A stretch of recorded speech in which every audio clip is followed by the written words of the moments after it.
Driblar, colocar a bola na frente e correr, gingar, tudo isso é uma forma de enganar a marcação. Mas se você não é o Neymar ou o Ronaldinho Gaúcho, que possui um repertório técnico enorme para conseguir enganar a marcação, então, velho, você tá ferrado. E sabe por que a gente afirma isso? Porque uma gingada pode ser suficiente para você enganar os marcadores no interclasse e até na escolinha. Mas e quando você chegar em um nível maior, uma base, por exemplo, onde os caras são mais espertos, mais fortes, mais rápidos? Será que isso vai funcionar? Ou então você que tá em base, quando chegar no seu primeiro treino com o profi, será que vai ser suficiente o seu drible para enganar os caras que já são macaco velho? Aqui a gente já vai adiantar a resposta. Não vai ser suficiente. Pode até funcionar, velho, mas vai ser tão pouco que você vai se tornar aquele cara afobado em campo que não vai conseguir encontrar espaço. E para jogar em alto nível, um nível mais alto do que você tá hoje, você precisa saber enganar a marcação. E como fazer isso? Essa aqui é a pergunta. É justamente isso que vamos explicar no vídeo de hoje. Quer dizer, não vai ser eu que vou explicar. Quem vai explicar é o Arthur Botilheiro, analista de desempenho com experiência na primeira divisão de Portugal e especialista em consulta individual de vários atletas de alto nível do futebol. O Botilheiro explicou algumas estratégias fundamentais para enganar a marcação na aula 100 do CFGA, manipulando os adversários para gerar tempo, espaço e benefício próprio. E nesse vídeo vamos te mostrar duas dessas estratégias que ele passou e que são muito melhores do que você apenas driblar. E no final vamos mostrar o próprio Botilheiro analisando dois lances de um jogo real e um atleta de alto nível utilizando essas estratégias para enganar os marcadores. Bom, você só vai sair desse vídeo aqui sem entender como enganar a marcação se você não quiser mesmo. E falando em enganar, aqui no Geração de Atletas a gente não te engana. Aqui a gente oferece conselhos e vídeos, conteúdos que vão te ajudar na parte mental, tática, técnica e física. Você vai conseguir se desenvolver por completo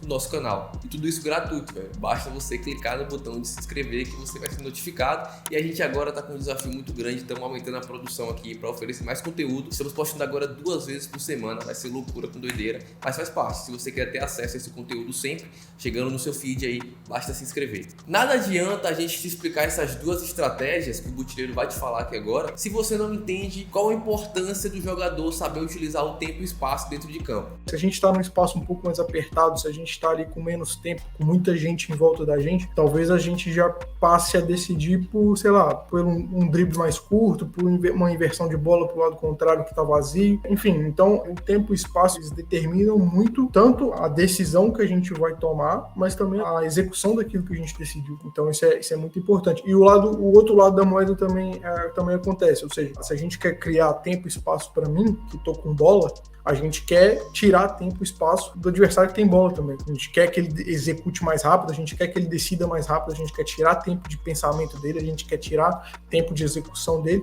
para que, de fato, ele tenha essa dificuldade que a gente não quer ter quando a gente quer ter bola. Inclusive, o Botilheiro utilizou uma foto do Rafinha jogando para te mostrar na prática como funcionam os espaços dentro de um jogo de futebol. A relação do jogador com bola, que é o primeiro espaço, que é o que eu falei, a relação da bola e do jogador, o espaço é esse espaço aqui. Como eu falei, os jogadores diferentes vão se relacionar de formas diferentes com esse espaço, com ele e bola. Depois, tem a distância, o espaço entre opositor e adversário.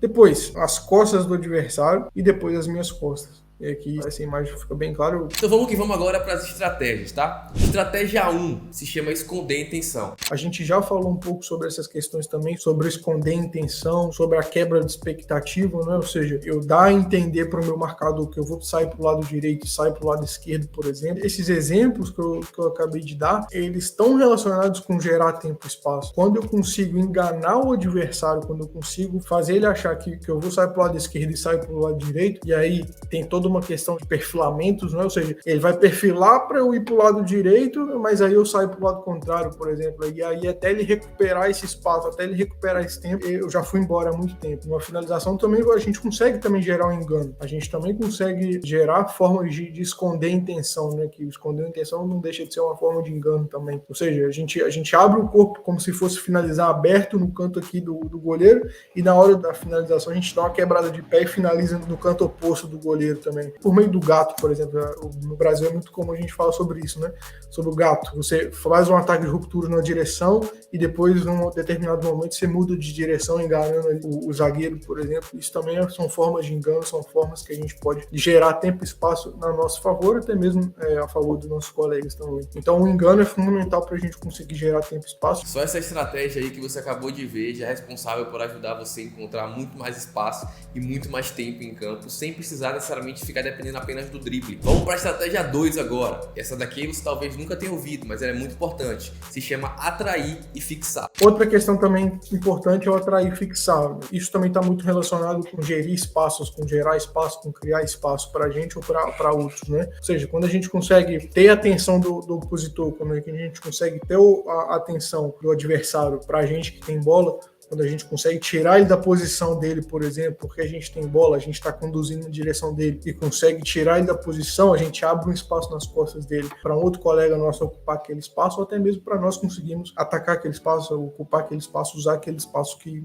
ele deixou nas costas dele. É quando o adversário ele presta tanta atenção em você, você conseguiu atrair tanto ele, você conseguiu fixar ele tanto, que ele mudou o perfilamento, ele só tá com ele em você e esqueceu do adversário que está nas costas dele. E a bola acaba entrando no ar. Agora você vai ver na prática como um jogador de alto nível utiliza essas estratégias em campo, ali realmente jogando. Como que ele pensa, como que esses caras pensam e você pode colocar em prática também. E velho, talvez você não tenha noção do quão importante esse tipo de conteúdo, e não só isso, o quão raro é você encontrar esse tipo de informação. Você aprender isso daqui que está vendo aqui agora, gratuitamente aqui no nosso canal, cara, tem o poder de evoluir absurdamente o seu jogo. E aqui, mais uma vez, a gente vê praticamente todos os aspectos que a gente conversou anteriormente, né? Ou seja, a primeira coisa que a gente vê aqui é como o Gabriel, ele está aqui numa posição de apoio aqui, não é? E aqui a gente vê como é que ele consegue olhar para as costas dele, né? Ou seja, ele dá uma olhada para ver se esse jogador aqui vai pressionar ele, se as costas dele, se as costas do Gabriel vão estar disponíveis para ele utilizar ou se não vão estar, não é?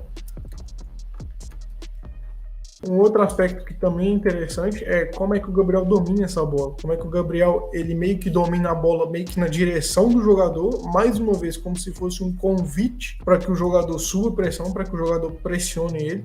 E aí, mais uma vez, a gente vê aquilo, né, de atrair, né, de fixar o jogador, de tirar o jogador da posição dele para conseguir ganhar as costas dele. E aí o Gabriel, de forma aqui para mim genial, ele consegue tirar esse jogador da posição, percebe que o jogador vai subir pressão, e aí ele se coloca nas costas dele e aí já fica de frente para o jogo novamente, com possibilidade de progressão, com possibilidade de bola descoberta. Isso aqui também é muito bom para mim. Isso aqui também para mim é muito bom. Talvez aqui nesse primeiro momento, se ele decidisse girar aqui já, talvez ele encontrasse alguma dificuldade por conta da pressão desse jogador. E aí como é que ele resolve esse problema? Como é que ele resolve essa situação? Ele convida o jogador a continuar subindo pressão e consegue ganhar as costas dele. Se ainda não foi suficiente com esse lance aqui para você entender o poder de você utilizar essas estratégias, então veja mais um lance do mesmo atleta utilizando a questão de gerenciar e manipular o tempo e espaço e como é importante para você conseguir se destacar em campo. E aqui é aquilo que eu falei para vocês, o jogador ele precisa, né, de progredir no campo, o adversário precisa progredir no campo e ele precisa ganhar as costas do adversário dele para conseguir progredir. Ele precisa ter esse espaço para conseguir conduzir, para conseguir achar um passe, enfim. Se ele não tem esse espaço, ele precisa criar esse espaço de alguma forma. E aqui esse vídeo aqui é o melhor de todos, porque ele consegue fazer isso de forma brilhante para mim, muito intencional, inclusive, na minha opinião. E aí a gente consegue ver como é que o Gabriel, ele meio que conduz a bola para próximo do adversário. E aí, a partir do momento que ele conduz para próximo do adversário, o que acontece? O adversário é atraído pelo Gabriel. O adversário é atraído pela bola e o que acontece? Ele sai da posição dele. Sai da posição dele, aqui a bola nem tá mais com o Gabriel, mas a gente já vê onde é que o adversário tá. Aí a bola vai entrar nas costas desse jogador, inclusive, e depois a bola entra de volta no Gabriel.